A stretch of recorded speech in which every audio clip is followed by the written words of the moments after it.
వచ్చే విధానాన్ని చూసి ఈయన ఏం మాట్లాడతారు, ఇంత మొహమాట పడుతూ వచ్చారు తర్వాత ఈయన ఏం మాట్లాడారు అనుకుంటాం మనం. ఇప్పుడు అది జరగబోతుంది. మాట్లాడండి స్కేన్ గారు.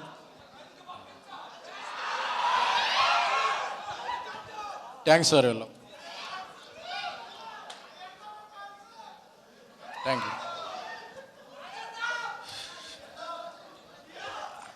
ఆ రెండు ముక్కలు మర్చిపోయే వరకు అరుస్తారే మీరు. ఎస్కేన్ గారు రాజాసభని అరుస్తున్నారు. ఫస్ట్ దాని గురించి చెప్పేసి దాని తర్వాత మీరు ఏం చెప్పాలనుకున్నారు చెప్తే. మేం సాబ్ దాని గురించి తర్వాత మాట్లాడుకుందాం. దాని తర్వాత మాట్లాడతారా? ఓకే, తర్వాత చెప్తారట.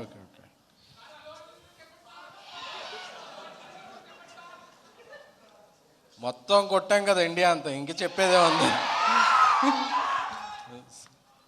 ఫస్ట్గా మా స్టేట్లో ఒక భాగం అయిపోయిన ఉపేంద్ర సార్, మీ ఫంక్షన్లో మీ ముందు మాట్లాడటం నాకు చాలా ప్రివిలేజ్. ఎందుకంటే కాలేజీలో చదివేటప్పటి నుంచి మీ పోస్టర్లో ఓ పేరు లేని సినిమా సినిమా స్టార్ట్ అయిన తర్వాత ది ఎండ్ అని పడుద్ది, అక్కడ నుంచి రన్ అవుద్ది. అంటే మాకు తెలిసిన కల్ట్ మీరు. అంటే నా కల్ట్ అనేది ఇప్పుడు అందరూ వాడుతున్నారు, కానీ మాకు ఇంతవరకు తెలిసిన పదాలు cult making, cult hero, cult direction, అంటే కల్ట్ పర్సనాలిటీ అనేది సౌత్ ఇండియాలో మాకు తెలిసిందంటే అది ఉపేంద్ర గారి వల్ల. ఎందుకంటే అది ఒక ఓం అయినా ఏ అయినా అసలు ఏ సినిమా అయినా, అంటే మీ సినిమాలు చూస్తాకే అంటే మార్నింగ్ షో బ్లాక్ టికెట్లు కొనుక్కొని వెళ్ళి మీ సినిమాలు చూసేవాళ్ళం. ఎందుకంటే మీరు ఒక అమ్మాయిని, ముగ్గురు అమ్మాయిలు ఒకేసారి ప్రేమిస్తారు, మదరో డాట్నే ప్రేమించేస్తారు. అంటే అసలు ఏం థాట్, అంటే ఒక ఫిల్మ్ మేకింగ్లో ఉన్న వాళ్ళకే వస్తుంది హై. అసలు ఈయన ఆలోచన విధానం ఏంటని ఒక సినిమాలో ఏమన్నా అమెరికా వాళ్ళందరూ అడుక్కుంటుంటారు. సో ఆ థాట్స్కి వీఆర్ బిగ్ ఫ్యాన్స్ సార్. ఎందుకంటే అది కర్ణాటక అని కాదు, ఆంధ్ర అని కాదు, బట్ మీ సినిమాలు ఏ లాంగ్వేజ్లో చూసినా మీకు అందరూ ఫిదా అయిపోతారు సార్. ఎందుకంటే అది మీ యాక్టింగ్ అయితే ఏంటి, మీ మేకింగ్ అయితే ఏంటి, మీ థాట్ ప్రాసెస్కి I'm very very very big fan sir.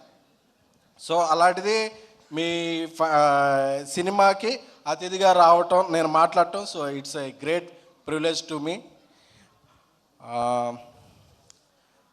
మన చంద్రు గారు, మనోహర్ గారు చాలా ప్యాషనెట్ ప్రొడ్యూసర్స్. లహరి అంటే ఒక బ్రాండ్. నా చిన్నప్పుడు చిరంజీవి గారి సినిమా ఏ ఆడియో చూసినా మాస్టర్, ఇవన్నీ కూడా హిట్లర్, ఈ సినిమాల ఆడియో క్యాసెట్స్ అర్ధరాత్రి కొనుక్కునే వాళ్ళం. ఏంటంటే లహరి అని ఉండేది. లహరి అంటే అప్పుడు మాకు అందరికి ఒక బ్రాండ్. ఆ బ్రాండ్ అనేది ఇప్పుడు ఫిల్మ్ మేకింగ్లోకి వచ్చి ఒక పాన్ ఇండియా సినిమాల్ని ప్రొడ్యూస్ చేయడం అనేది చాలా చాలా చాలా ఆనందంగా ఉంది. సో లహరి సంస్థ ఎన్నో మంచి సినిమాల్ని పాన్ ఇండియాలో, తెలుగులో, అన్ని భాషల్లో నిర్మించాలని కోరుకుంటున్నాను. అలాగే చూస్తున్నప్పుడు నేను పైకి వస్తున్నప్పుడు సారథి గారు ఇక్కడ ఉన్నారా, రైటర్ సారథి గారు ఒక్కసారి.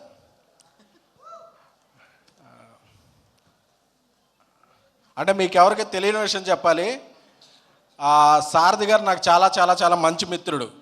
ఎంత మిత్రుడు అంటే నేను ఇండస్ట్రీకి వచ్చిన ఫస్ట్ సినిమాకి, సత్యం సినిమాకి ఆయన కో డైరెక్టర్గా పనిచేసి నేను అప్పుడు జర్నలిస్ట్గా నా కెరీర్ స్టార్ట్ చేస్తే నా ఇండస్ట్రీలో ఫస్ట్ మెట్టు నా జెనీలియా ఇంటర్వ్యూ ఆయన ఇప్పించారు. ఇది ఎవరికీ తెలియదు, జర్నలిస్ట్గా నా ప్రయాణం తెలియదు. ఆ రోజు వచ్చి మా సెట్కి రండి, మా సెట్లో భోంచేయండి అని నేను ఫస్ట్ ఇండస్ట్రీలో ఫస్ట్ చేసిన మీల్ సత్యం సినిమాలో నా ఫ్రెండ్ పాలసారథి గారు తీసుకెళ్ళి జెనీలియా ఇంటర్వ్యూతో నా కెరీర్ అలా స్టార్ట్ అయింది. ఆ తర్వాత ఆయన నా ఫ్రెండ్ రూమ్మేట్ అని తెలిసింది. ఆ రూమ్మేట్లో ఎన్నో శనివారం సాయంత్రాలు చాలా చిల్చిల్గా సాగాయి. తెలుగు 360 వెబ్సైట్ ఉంది కదా ప్రదీప్, తన రూమ్మేట్ సారథి. సో చాలా చాలా ఆయనలో చాలా ప్యాషనెట్ అండ్ ఆయనలో చాలా పొటెన్షియాలిటీ ఉంది. ఆయన అప్పట్లో నాకు కథలు చెప్పినప్పుడు ఫ్రెండ్లా చెప్తుండేవాళ్ళు, ఈ కథలో మహేష్ బాబు గారు అయితే ఎలా ఉంటారు, బాలకృష్ణ గారు ఎలా అయితే ఉంటారని ఒక సీన్ టు సీన్ నేను ఇమాజిన్ చేసుకునేవాడిని. నేను వచ్చినప్పుడు ఈయన దీనికి డైలాగ్స్ రాశారని నేను చాలా చాలా ఇదేనండి. ఐ లవ్ యూ సారథి గారు, మీరు పెద్ద స్థాయికి వెళ్ళాలని నేను మనస్ఫూర్తిగా కోరుకుంటున్నాను. లవ్ యూ సారథి గారు. సో అలాగే ఈ సినిమాతో వచ్చిన మన రేష్మా మీ ఇది ట్రోల్ సాంగ్ అది బాగున్నాయి. మన రాంబాబు ఘోషాల గారు అది చిన్నది పెద్ద అన్నారు, ఏంటి చిన్నది ఏంటి పెద్దది అది మనసు సార్, మనసు మీది చాలా పెద్ద మనసు. నేను కొంచెం బీసీ సెంటర్లో మాసాను. నాకు అంత అంటే నాకు మినిమం డిగ్రీ ఉండాలి, నేను డిగ్రీ చేయలేదు. సో నాకు అది చిన్నది పెద్దని కానీ నాకు రకరకాలుగా ఉంటుంది. ఏంటండి అది చిన్నది? మంది ఏలూరు, మీకు అర్థం కాకపోతే ఎలా? ఈయన మాది sir, both came from Eluru, same town sir. మాది ఊరి ఫీలింగు ఊర ఫీలింగు రెండూ కూడా. So all the best Rambabu గారు. సో అందరూ నా ఫ్యామిలీ ఫంక్షన్కి వచ్చినట్టు ఉంది.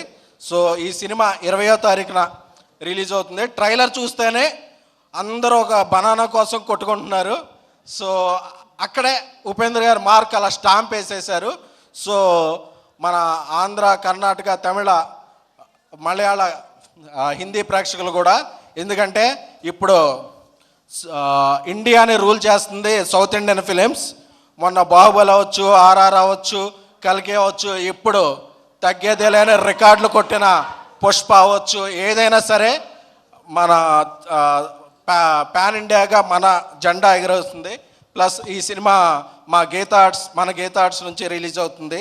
సో అందరూ కూడా 20th ఈ సినిమా చూసి పెద్ద విజయం సాధించి ఉపేంద్ర గారి కిరీటంలో ఇదొక మరియు కల్కి తొరాయిగా నిలవాలని కోరుకుంటున్నాం. Love you sir. Thank you so much all. Thank you so much sir. మామూలుగా ప్రేక్షకులందరూ ఎస్కేన్ గారు, మామూలుగా అభిమానులందరూ హీరో వస్తే డైలాగ్ అడుగుతుంటారు, మీరు వస్తే కూడా ఒక డైలాగ్ చెప్పమంటున్నారు. బేసిక్గా మీరు మాట్లాడితేనే అది డైలాగ్ లాగే ఉంటుంది, పంచ్ డైలాగ్ లాగా అని తెలుసు. ఉపేంద్ర గారి ఫేవరెట్ డైలాగ్ అంటే ఉపేంద్ర గారి సినిమాల్లోని మీ ఫేవరెట్ డైలాగ్ ఏదన్నా ఒకటి చెప్తే బాగుంటుందని అనుకుంటున్నాను. ఆల్రెడీ డైలాగ్ అక్కడ నుంచి లీక్. ఉపేంద్ర గారి సినిమాలోనా?